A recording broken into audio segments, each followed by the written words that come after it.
에피소드 너무너무 많았죠. 일단은 불행히도 가기 전에 무릎을 다치는 바람에 수술을 일찍 당겨서 한다고 했는데 그래도 조금 완치가 덜 된 상태로 갔기 때문에 왼쪽에 보조기를 차고 가고 대부분은 보조기를 차고 돌아다녔고 또 어쩔 수 없이 제가 발표를 할 때는 보조기를 차지 않고 수트를 입고 또 발표를 해야지 돼서 그게 가장 기억에 남는 에피소드인 것 같습니다. 제 개인적인 에피소드는 그런 거고 실제로 이번 학회를 가면서 몇 가지 포커스를 두고 갔거든요. 첫 번째는 개인적인 발표, 학회장에서 이제 저희가 논문에 관련된 발표를 했는 것도 있고 두 번째로는 이제 업체 관계자들 미팅에서 또 제가 했던 발표들이 두 가지 정도가 있었습니다. 그래서 하나씩 조금 뜯어서 설명드리자면은 미국 ASCRS라고 백내장 굴절 학회인데 거기에서 발표한 거는 제가 한 2년 전부터 계속해왔던 각막 강성에 대한 것입니다. 우리 눈은 각막과 검은 동자죠. 그다음에 눈 안에 수정체 그리고 망막 그리고 시신경 이런 식으로 이루어져 있는데 각막의 강성에 대해서 한 2년 전부터 기계 회사랑 같이 콜라보를 하고 또 해외에 계시는 교수님들과 콜라보를 해서 아마 이제 우리나라에서는 최초로 계속 그렇게 연구를 해왔습니다. 실제로 저의 메이저는 이제 백내장 수술과 굴절 수술, 라식, 라섹, 스마일 이런 것들이 되겠죠. 그런 것들과 연관해서 각막 강성을 연구를 굉장히 많이 했고 그거에 대한 결과 발표를 하였습니다. 제목은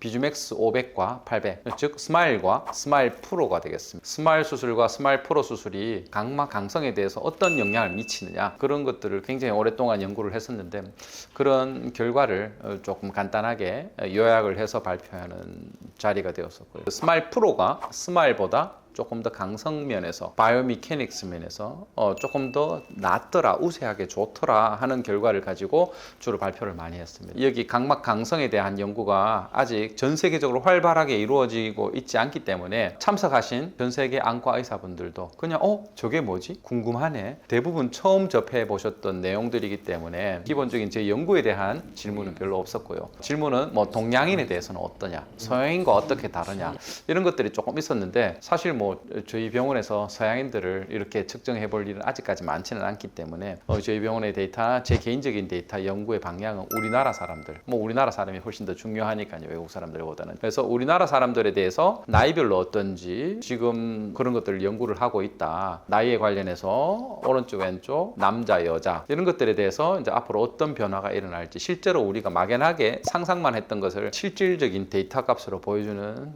전 세계의 최초의 기계이기 때문에 그런 것들에 대한 관심은 굉장히 많았었습니다. 또 한 가지로는 이건 제 개인적인 발표였고요. 저희 병원에서 리서치하는 데 대한 주제였고 두 가지가 더 있었는데 기계회사의 미팅 똑같이 각막의 강성에 관련된 그러한 데이터였습니다. 거기에서는 일부 교수님들과 몇몇 좀 프라이빗한 발표였는데요. 거기에서 이제 발표했던 것들은 뭔고 하면은 아직까지 리서치 결과를 이거다라고 학회장에서 발표할 정도까지는 아니지만 굉장히 의미 있는 결과를 얻었는데 어떤 것인가 하면은 우리가 각막 굴절 수술을 했을 때 즉 라식 라섹 특히 제 병원에서 많이 하는 스마일 수술을 했을 때 굴절 호용 오차가 있거든요.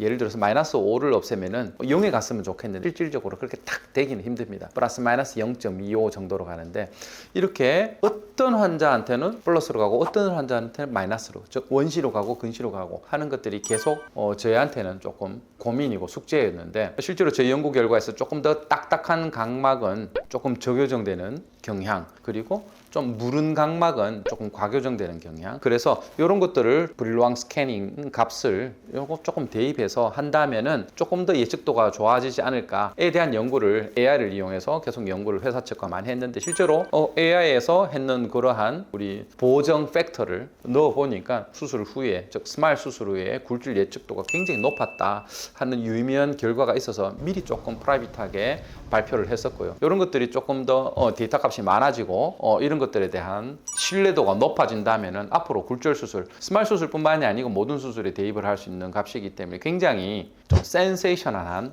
그런 결과가 나오지 않을까 기대를 하고 있습니다. 마지막으로는 제가 한 몇 년 전부터 백내장 수술 관련해서 우리 백내장 수술은 인공수정체를 넣는 거거든요. 내가 가지고 있는 수정체가 딱딱해지고 혼탁이 와서 잘 안 보이는 상태고 이거를 제거를 하고 인공수정체를 넣는데 우리 인공수정체를 넣었을 때 제일 고민이 되는 건 역시나 마찬가지로 굴절 오차거든요. 백내장 수술을 하고 나서 따라서 누구나 원거리 시력을 1.0으로 보기를 원하고 또 근거리 시력도 잘 보기를 원하거든요. 그런데 조금 침침하게 덜 보여라고 했을 때 가장 1번 원인이 뭔고 하면은 굴절입니다. 굴절 오차가 있는 거예요. 원시가 조금 남았어요. 근시가 조금 남았어요. 또는 난시가 남았어요. 이러한 것들이 오차가 생기는데 이런 오차를 줄이기 위해서 인공수정체의 도수를 계산하는 공식들이 아직까지도 굉장히 많은 연구가 있습니다. IOL 파워 클럽이라고 전 세계적으로 그것만 연구하는 모임이 있을 정도니까요. 아직까지도 해결되지가 않았는 거죠. 조금 더 완벽에 가고자 하는 여러 가지 문제들이 있는데 실제로 요즘에 새로 나온 한 3년 정도 된 것 같은데요. LAL이라고 LAL 렌즈라고 Light Adjustable 렌즈거든요. 우리가 인공수정체를 넣어놓고 특정 파장에 빛을 쪼였을 때 인공수정체의 폴리머라는 것과 반응을 해서 인공수정체의 도수와 난시가 변화하게 되는 겁니다. 이렇게 된다면은 우리가 수술 전에 적정 도수의 렌즈, 우리가 타겟팅하는 렌즈를 넣어놓고 나서 조금 굴절 오차가 남았을, 즉 수술 후 2주, 3주, 한 달 때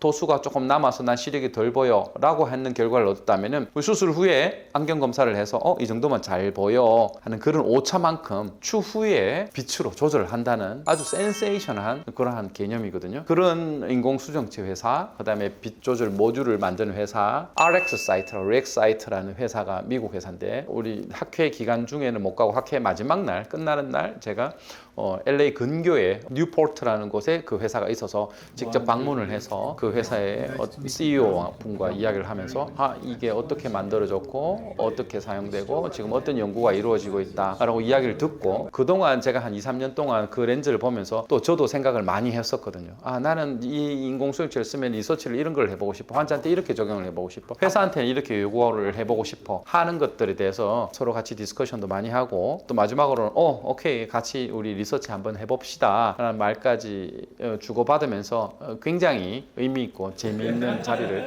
가졌던 게 기억이 남습니다. 항상 이렇게 미국 학회 갔다가 오고 나면은 미국 학회뿐만이 아니고 유럽 학회도 유럽 굴절 수술 학회도 똑같고요. 학회를 갔다 오게 되면은 거기에서 많은 영감을 받고 오거든요. 단순하게 지식을 얻는 것도 있지만 그 지식을 얻으면서 이런 것들도 굉장히 재밌는 결과를 가져올 수 있겠구나. 또 우리 환자 데이터를 가지고 또 다른 선생님들한테 어떤 도움을 줄 수 있을까? 우리가 저만 잘해서는 안 되잖아요. 우리나라에 있는 모든 안과 선생님들께서 굉장히 좋은 결과를 가져올 수 있게 만드는 것이 결국에는 우리나라에 계시는 모든 안과 환자분들의 행복이니까 어떻게 하면 조금 더 이런 결과들을 좋게 만들고 1번 그리고 그 좋게 만든 결과를 어떻게 선생님들하고 같이 공유를 해서 어떻게 더 잘 해볼까 하는 생각들을 항상 하고 오는 것 같습니다. 특히나 미국같이 이런 큰 학회를 가면은 아이디어도 많이 얻고 오기 때문에 그런 데 대해서 기대감을 많이 가지고 있습니다. 가까이에서는 6월 달에 대만 백내장 굴절 수술학회 연자로 가고 8월 달에 인도에서 열리는 우리 APACRS라고 해서 아시아 태평양 백내장 굴절 학회가 있거든요. 거기에서도 제가 또 연자를 발표를 하는 그런 발표에서도 제가 이번에 갔다 온 내용 자체를 조금 더 응용을 해서 뭔가를 조금 더 믹스를 해서 발표를 하면 재밌겠구나 하는 생각들을 많이 가진 것 같습니다.